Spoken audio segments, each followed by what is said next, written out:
नमस्कार, India news देख रहे हैं आप और मैं हूं आपके साथ सीमा चौधरी। और चलिए खबरों की ओर रुख करते हैं। जो हिमाचल मंत्रिमंडल की बैठक रविवार को होगी और प्रदेश सचिवालय में सीएम सुखविंदर सिंह सुक्खू की अध्यक्षता में बैठक का आयोजन किया जाएगा। वहीं मीटिंग में कई अहम फैसले भी लिए जा सकते हैं। इससे पहले 8 अगस्त को मंत्रिमंडल की बैठक हुई, जिसमें स्वास्थ्य विभाग समेत कई विभागों में सैकड़ों पदों को भरने का फैसला भी लिया गया था। अब 17 दिन बाद फिर से मंत्रिमंडल की बैठक होने जा रही है और इसमें भी कई मसलों पर चर्चा हो सकती है।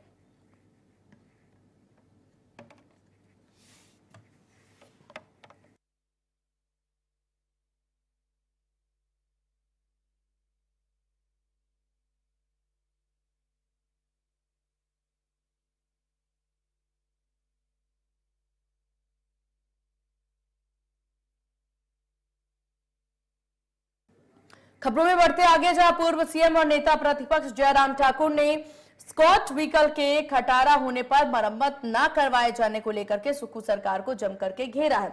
जयराम ठाकुर ने अपने आरोप में कहा कि सरकार कर्ज लेकर के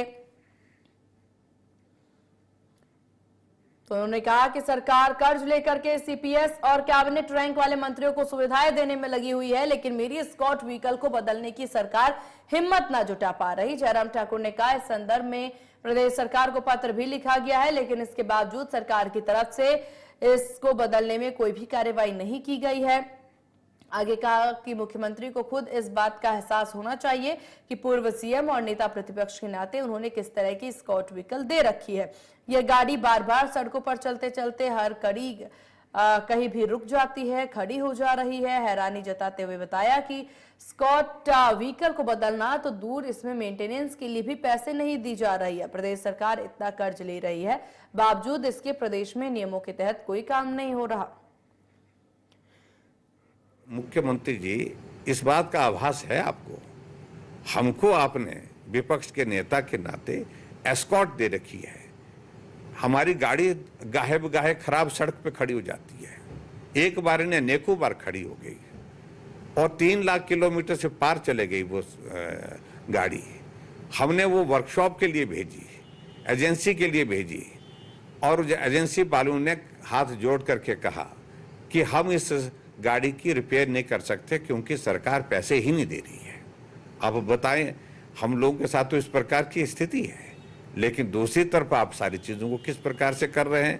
आपके सीपीएस, आपके चेयरमैन, आपके दूसरे लोगों की व्यवस्थाएं किस प्रकार से कर रहे हैं। कर्ज लिए जा रहे हैं, बहुत बातें कही कर्ज के बारे में, हम सुनते रहे। हमने सोचा कि बहुत बड़ी उम्मीद के साथ प्रदेश की जनता ने भी सोचा कि शायद सुक्खू जी कर्ज नहीं लेंगे, सुक्खू जी कोई और व्यवस्था परिवर्तन के माध्यम से तरीका निकालेंगे। लेकिन 2 साल का कार्यकाल अभी पूरा नहीं हुआ।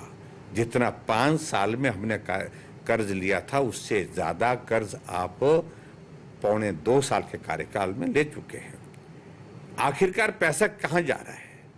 आपने 7-6 सीपीएस लगाए हैं, आगे उनकी पायलट चलती है, पीछे एस्कॉर्ट चलती है। कैबिनेट के दर्जे के बिना तो कोई आदमी ही नहीं है आपकी सरकार के वहां पर।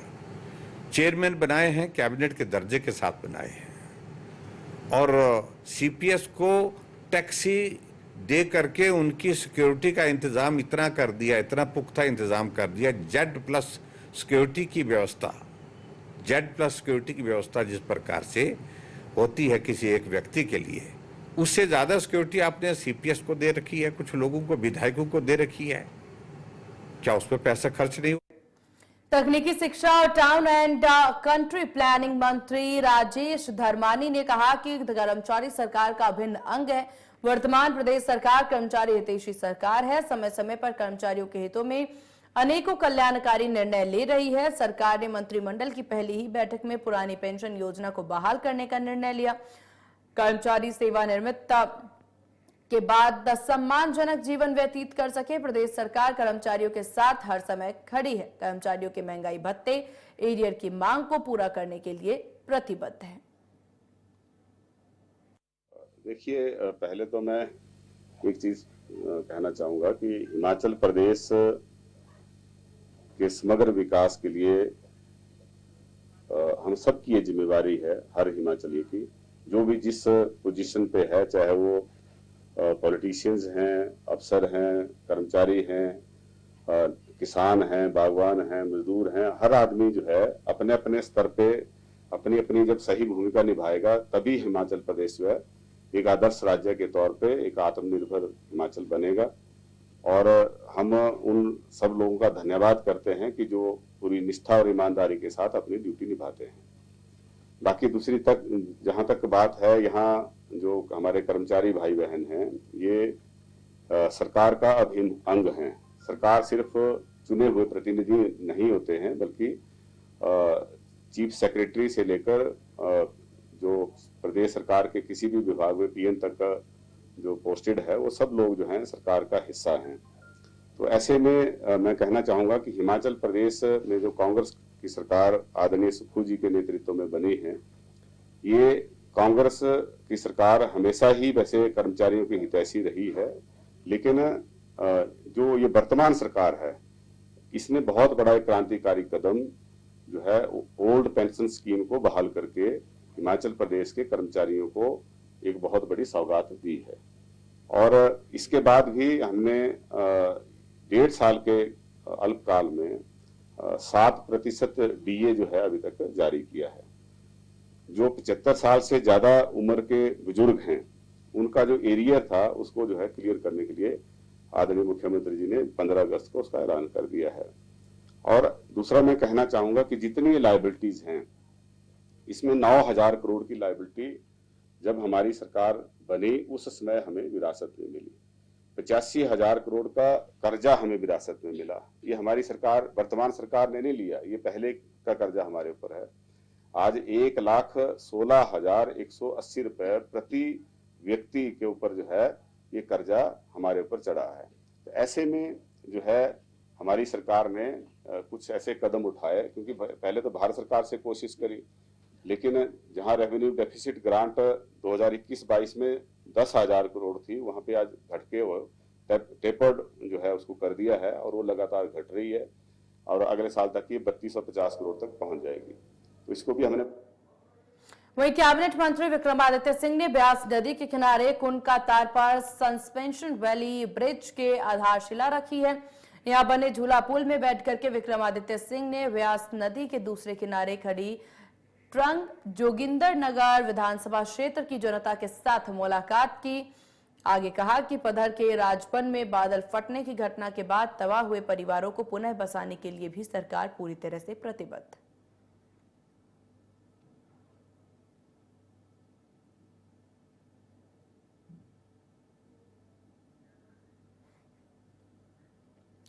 वहीं राष्ट्रीय अश्वगंधा अभियान के अंतर्गत राजकीय वरिष्ठ माध्यमिक पाठशाला बाल रूपी में यह जागरूकता कार्यक्रम का आयोजन किया गया। वहीं पर आयुष मंत्री यादविंदर गोमा ने विद्यालय प्रांगण में अश्वगंधा का पौधा रोपित किया है और उपस्थित लोगों को अश्वगंधा के पौधे वितरित किए हैं। यादविंदर गोमा ने कहा कि लोगों को अश्वगंधा की औषधीय गुण, महत्व और लाभों के प्रति जागरूक करने के लिए प्रदेश भर में आयुर्वेदिक उपमंडल कार्यालयों के स्तर पर यह अभियान चलाया जा रहा है।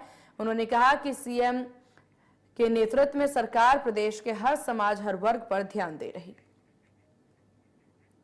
हुआ था आपके साथ लगते पालमपुर के लिए जो है उन्होंने 10 बेडेड आयुर्वेदिक हॉस्पिटल की भी जो है वो घोषणा की है। उसका जल्द ही कैबिनेट में उसको अप्रूवल मिलेगी और आपके बीच में यहाँ पर एक भव्य आयुर्वेदिक 10 बेडेड हॉस्पिटल जो है वो बनकर तैयार होगा और आप सब लोगों को उसकी जो है फायदा मिल सकेगा। पिछली बरसात के समय में हमारा पपरोड़ा गांव बिल्कुल जनजीवन से कट गया था। आने जाने का कोई जो पुल था वो भी पुल टूटा था। उसके लिए भी माननीय मुख्यमंत्री जी ने शुरुआती तौर पर 1 करोड़ रुपए जो है वो विभाग को मंजूर किया है और जिसका टेंडर होके जो है वो ठेकेदार को काम इस वक्त जो है वो मिल चुका है। और आने वाले बरसात के जैसे ही बरसात खत्म होगी पपरोड़ा पुल का काम जो है वो विधिवत रूप। बीजेपी के वरिष्ठ नेता पूर्व मंत्री राकेश पठानिया ने सुक्खू सरकार पर हमला बोलते हुए कहा कि 35,000 करोड़ का ऋण लेकर के उसे कहा खर्च किया, इसका हिसाब जनता को दिया जाए। उन्होंने कहा कि 18 महीनों में करोड़ों का ऋण देने के बाद भी कांग्रेस सरकार का कोई रोड मैप नहीं है। सुक्खू सरकार ने सरकारी कार्यालयों को बंद कर दिया, संस्थानों पर ताले लगा दिए हैं, प्रदेश में कोई प्रोजेक्ट नहीं आया। सरकार भारतीय जनता पार्टी को हरा कर सत्ता में यहां पे कांग्रेस की आई थी। सबसे पहला वादा क्या था? 5 लाख युवाओं को रोजगार देंगे और हम 16वें पायदान से बढ़कर 9वें पायदान पे आज पहुंच गए पिछले 16-17 महीनों में। आज तक सुक्खू सरकार ये नहीं बता पाई कि ये जो 1 लाख एम्प्लॉयमेंट इन्हें पहले साल में देनी थी, इसका रोड मैप क्या था, आपके पास सोर्स क्या था। पहले तो आप लगातार ये आरोप लगाते रहे कि भारतीय जनता पार्टी सरकार ने जरूरत से ज्यादा कर्जा ले लिया। फिर दूसरा मुद्दा आपने उठाया मुलाजमों को लेकर, उस पर मैं बाद में आऊंगा। पर अनएम्प्लॉयड को लेकर यहां पे कांग्रेस के कुछ ऐसे नेता भी हैं जो हर चुनाव से पहले लंबी चौड़ी यात्राएं निकालते हैं, लंबे चौड़े जुलूस निकलते हैं। अनएम्प्लॉयड युवाओं को लेकर पूरे कांगड़ा में चंबा तक घुमाया जाता है, पर जब सरकार बन जाती है उसके बाद वो एजेंडा कहां जाता है। आज 35,000 करोड़ का अब अतिरिक्त कर्जा लेने के बावजूद क्या रोड मैप है आपका? आपने कितने बच्चों को एम्प्लॉयमेंट दिया? व्हाइट पेपर कांग्रेस पार्टी इस पे इशू कर कि what is your road map. आप किस माध्यम से आपने वो 35,000 करोड़ पर डाला? कहां? संसाधन आपने बंद कर दिए, दफ्तर आपने बंद कर दिए, कोई नया प्रोजेक्ट इस प्रदेश में आया नहीं। जितने पुराने भारतीय जनता पार्टी के टाइम के काम है उन्हीं कामों के आप उद्घाटन शिलान्यास कर रहे हैं। यह व्यवस्था परिवर्तन है। फिर आप कोसते हैं कि दिल्ली सरकार मदद नहीं कर रही। हमें नेशनल कैलेमिटी को, स्टेट को डिक्लेयर किया जाए। 142 करोड़ तो आपसे खर्च नहीं हो पा रहे। करोड़ों रुपए आप मंत्रियों के दफ्तरों के रेनोवेशन पे लगा रहे हो, करोड़ों रुपए आप उनकी कोठियों पे लगा रहे हो और ऐश प्रस्ती पूरी हो रही है। अभी मैं रास्ते में देख रहा था, डिप्टी व्हिप की गाड़ी में राष्ट्रीय तिरंगा भी लगा हुआ है और आगे ये व्यवस्था परिवर्तन आई है यहाँ पे इस प्रदेश के अंदर। अनएम्प्लॉयड के साथ जो ये भद्दा मजाक किया गया है, अब इस मजाक को लोग बर्दाश्त नहीं करेंगे। कांगड़ा, सुक्खू जी का पहला स्टेटमेंट, धर्मशाला को टूरिज्म डेस्टिनेशन हब बनाया जाएगा। 18 महीने में एक रोड मैप बताइए आप कि आपने ऐसा क्या व्यवस्था खड़ी की कि कांगड़ा का धर्मशाला जो है टूरिज्म डेस्टिनेशन का रोड एक सेंटर बनेगा। क्या आप ऐसी व्यवस्था लेकर आए? क्या आप ऐसा परिवर्तन लेकर आए? क्या आपने एक ऐसा नया कदम उठाया? जो सेंटर बन रहा है जोरावर स्टेडियम में, वो हमारी सरकार का प्रपोज्ड है। एडीपी से हमने उसको अप्रूव कराया था, एडीपी को जगह भी चयनित करके हमने दी थी। आपका योगदान क्या है? वहीं ऊना जिला नशा मुक्ति और पुनर्वास केंद्रों में व्यवस्थाओं की बेहतर निगरानी सुनिश्चित करने के लिए प्रशासनिक अधिकारी नियमित अंतराल पर इन केंद्रों का निरीक्षण करेंगे। उपायुक्त जतिन लाल ने जिले के हर उपमंडल में एक विशेष 3 सदस्यीय समिति के गठन के निर्देश दिए, जिसमें संबंधित एसडीएम, डीएसपी और बीएमओ शामिल होंगे। समिति प्रत्येक तिमाही में अपने क्षेत्र के नशा मुक्ति और पुनर्वास केंद्रों का निरीक्षण करेगी और वहां की वस्तु स्थिति का ब्यौरा लेकर के आवश्यक सुधार सुनिश्चित करेगी।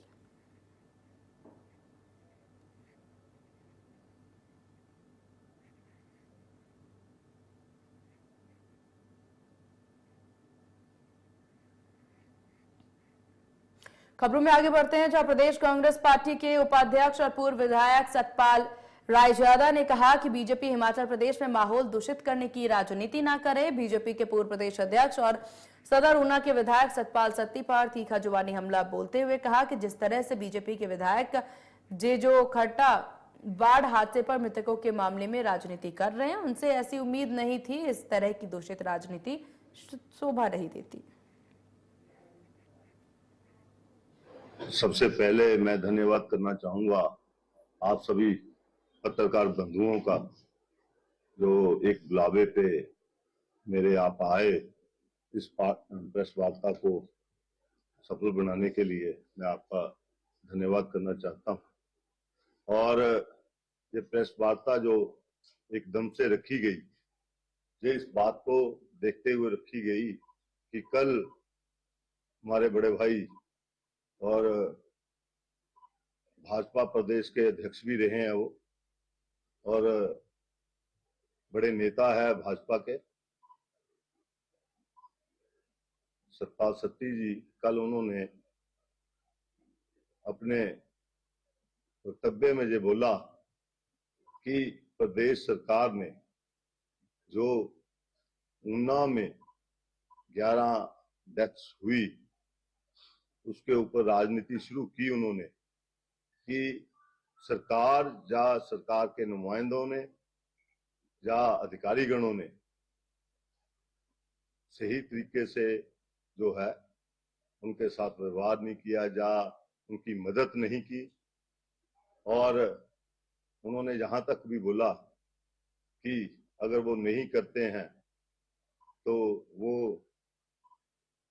परिवार के लोगों को साथ लेकर या बिना उनके वो सड़कों पे आएंगे। ऐसी ऐसी बातें उन्होंने बोलनी शुरू की।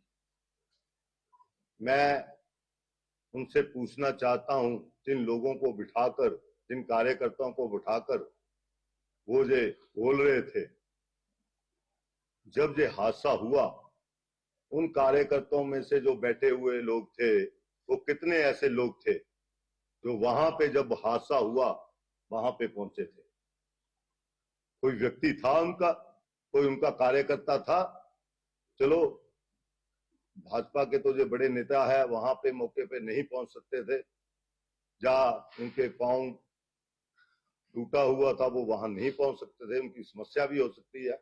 मैं कोई ये नहीं कह सकता कि उनको वहां पहुंचना ही चाहिए था, लेकिन मैं उनको ये बताना चाहता हूं कि हमारे अधिकारीगण, सबसे पहले मैं धन्यवाद करना चाहूंगा।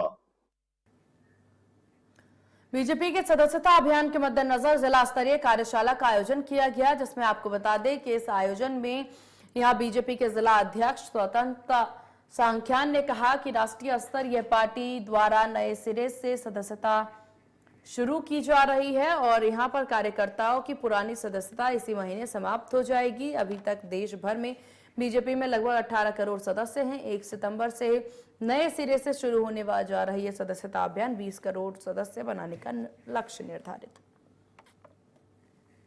जनता पार्टी पूरे देश के अंदर सदस्यता अभियान की शुरुआत करने जा रही है। हम सब जानते हैं कि 5 साल के लिए हमारी सदस्यता होती है, जो आगामी 30 अगस्त तक प्रत्येक व्यक्ति की सदस्यता समाप्त हो जाएगी और पूरे देश के अंदर पार्टी सदस्यता अभियान चलाएगी। उसी कड़ी में हमारे सुंदरनगर में प्रदेश की कार्यशाला हुई थी। आज ये जिला स्तर पर होती हुई फिर ये मंडल पे आएगी और उसके बाद ये बूथों पर जाएगी। पार्टी का ये लक्ष्य है कि हमारे पूरे देश के अंदर आज 18 करोड़ सदस्य हैं, जो बांग्लादेश की आबादी के बराबर है। पार्टी का लक्ष्य है कि इस बार ये संख्या पार्टी के कार्यकर्ताओं की पूरे देश के अंदर 20 करोड़ हो और हिमाचल में ये 18 लाख का लक्ष्य रखा गया है। पार्टी ने तय किया है कि प्रत्येक बूथ पर 200 सदस्य बनाए जाएंगे और हिमाचल प्रदेश में जहाँ 18 लाख होंगे, पूरे देश के अंदर ये 20 करोड़ हमारी पार्टी की सदस्यता होगी, जो कि तकरीबन पाकिस्तान की आबादी के बराबर होगी और ये विश्व का सबसे बड़ा राजनीतिक संगठन पहले भी है और आगे भी होगा। वहीं मुंबई से हैदराबाद जा रहा एक निजी हेलीकॉप्टर पुणे में क्रैश हो गया। हेलीकॉप्टर में 4 लोग सवार थे। हादसा पुणे जिले के पोंडा गांव के पास हुआ है। एक निजी विमानन कंपनी का हेलीकॉप्टर दुर्घटनाग्रस्त हो गया। मुंबई से हैदराबाद जा रहा था।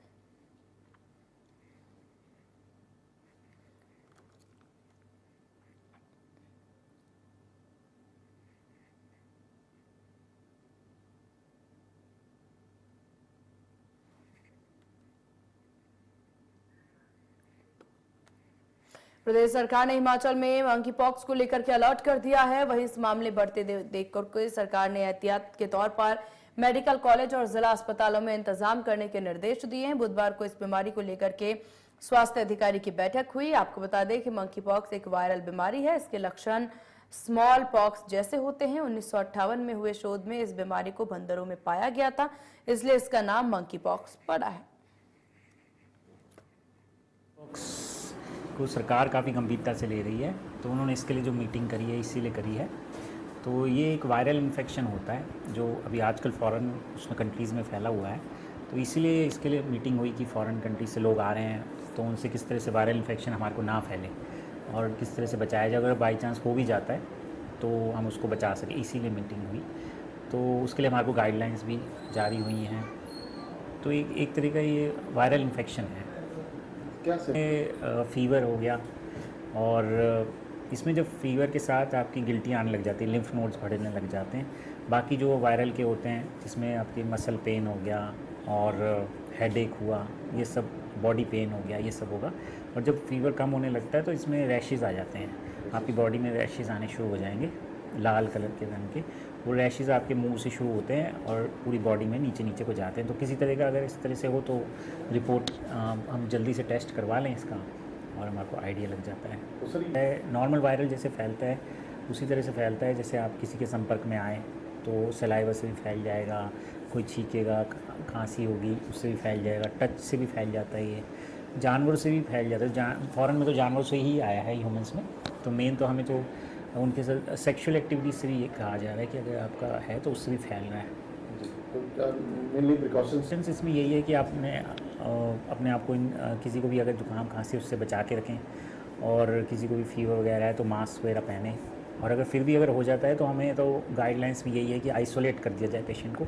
वार्ड्स में भी इनके लिए अलग से बेड बताए गए हैं कि अलग से बेड थोड़े बनाए जाएँ तो इनको और पेशेंट्स के संपर्क में ना आ पाए। और नॉर्मली जब भी किसी पेशेंट के पास बैठे तो बार बार हाथ धोएं और कोशिश करें कि वही वाले हाथ जैसे आपने टच किया है मुंह में ना जाए, वो ना जाए। मेन ये जो यही क्योर हो जाती है, अपने आप आता है, इसकी इम्यूनिटी बन जाती है जैसे नॉर्मल वायरल में होता है। तो मेन इसमें ये रहता है कि किसी भी वायरल में इम्यूनिटी कम हो जाती है तो सुपर एडिड इन्फेक्शन दोबारा से बैक्टीरियल इन्फेक्शन होने का डर होता है। तो हमें थोड़ा सा एहतियात रखनी पड़ती है, सिम्टोमेटिक ट्रीटमेंट प्रॉपर रखना होता है ताकि और कोई इन्फेक्शन ना हो जाए वायरल की वजह से। बाकी अपने आप धीरे धीरे ठीक हो जाता है टाइम के साथ। लेकिन इसमें डेथ भी रिपोर्ट हुई है, अगर आप ध्यान नहीं रखेंगे बढ़ता जाएगा अगर तो डेथ भी रिपोर्ट है, तो जल्दी जल्दी हॉस्पिटल में तो दिखाई दें कोई भी बुखार है। बीजेपी अध्यक्ष राजीव बिंदल ने कांग्रेस पर निशाना साधा। उन्होंने कहा कि जम्मू कश्मीर नेशनल कॉन्फ्रेंस ने चुनाव की घोषणा होने के बाद कहा कि जेकेएनसी की सरकार आने पर धारा